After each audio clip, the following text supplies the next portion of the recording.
আসসালামু আলাইকুম। একফিন একাডেমির আজকের ক্লাসে আমরা শিখব বিক্রিত পণ্যের ব্যয় নির্ণয়।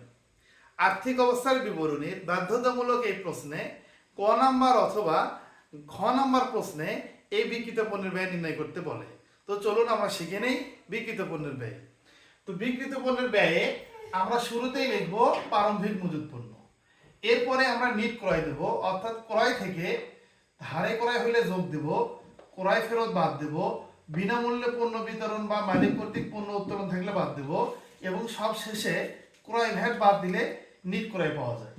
তারপরে রেওয়া মিলে দেখব মজুরি, ক্রয় পরিবহন, আমদানি শুল্ক, জাহাজ ভাড়া, এই সবগুলো যোগ করে সেখান থেকে সমাপনী মজুত পণ্য বাদ দিলে বিক্রিত পণ্যের ব্যয় পাওয়া যায়।